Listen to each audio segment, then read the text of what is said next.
बसंतगंज नामक एक छोटे से गांव में एक गरीब किसान घनश्याम और उसकी पत्नी लता रहा करते थे। घनश्याम को कोई बेटा नहीं था, मगर एक प्यारी सी बेटी थी जिसका नाम राधा था। घनश्याम उसे बिल्कुल अपने बेटे की तरह रखता, उसकी हर ख्वाहिश पूरी करता। घनश्याम गांव के एक बड़े जमींदार के खेतों में हल चलाता है और लता पढ़ी लिखी होने के कारण गांव के छोटे से स्कूल में बच्चों को पढ़ाने जाती है। राधा को बचपन से ही पशु पक्षियों से लगाव था। वे पक्षियों के लिए चुग्गा डालती और पशुओं को हर रोज़ पानी पिलाया करती।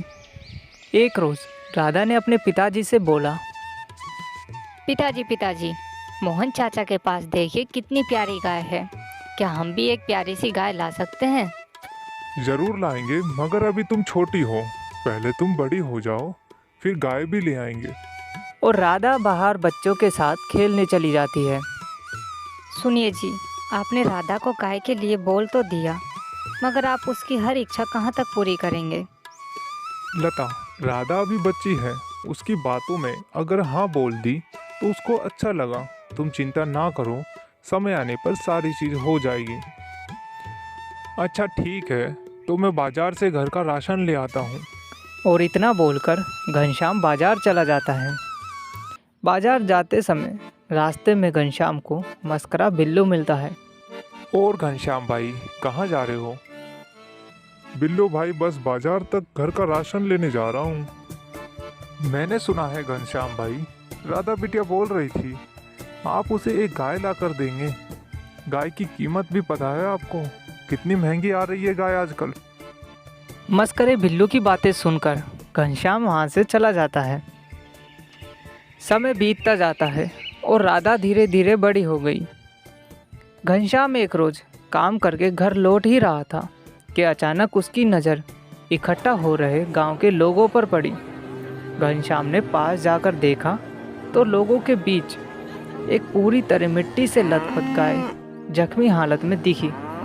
लोग गाय को देख देख कर वहाँ से जा रहे थे, मगर कोई भी गाय के पास रुक नहीं रहा था। घनश्याम से गाय की ये जख्मी हालत देखी नहीं गई और घनश्याम उस गाय को लेकर घर आ जाता है। लता और राधा गाय को देखकर बोलती है, आपको ये गाय कहाँ से मिली? देखो जरा इसे, पूरी मिट्टी से लथपथ है और इतनी जख्मी भी है। भला ऐसी गाय को कौन घर लेकर आता है? तभी राधा ने बोला, पिताजी, हम इस गाय को रखेंगे और इसकी देखभाल करेंगे, ये जल्दी ही ठीक हो जाएगी। राधा और घनश्याम ने उस मिट्टी वाली गाय को अच्छे से साफ किया और जख्मों पर दवा लगाई और सो जाते हैं। अगले दिन सुबह गाय के जख्म तो ठीक हो जाते हैं, मगर मिट्टी पहले की तरह ही थी। राधा और घनश्याम मिट्टी को देखकर हैरान थे। दोनों ने मिलकर गाय की मिट्टी को वापस हटा दिया और घनश्याम काम पर चला जाता है। लता बच्चों को पढ़ाने स्कूल चली जाती है। राधा घर में अकेली थी। राधा अकेले बैठे बैठे गाय को निहार ही रही थी कि उसकी नज़र अचानक गाय पर लगातार आ रही मिट्टी पर पड़ी और राधा ने मिट्टी को हटाने की खूब कोशिश की, मगर मिट्टी नहीं हट रही थी। तभी अचानक गाय से आवाज़ आई, कोई मेरी मदद करो, इस मिट्टी को मत हटाओ, मुझे दर्द होता है। ये मिट्टी मुझे वरदान में मिली है। इसी मिट्टी से तुम जो चाहो वो मांग सकती हो, मगर इसे हटाओ मत। राधा आवाज़ सुनकर हैरान हो जाती है और तुरंत कदमों को पीछे कर लेती है। राधा, तुम डरो मत, मैं तुम्हें कोई नुकसान नहीं पहुंचाऊंगी। तुम इस मिट्टी को छूकर सच्चे मन से जो भी मांगोगी वो तुम्हें मिल जाएगा, मगर याद रहे इसका इस्तेमाल तुम गलत कामों में नहीं करोगी।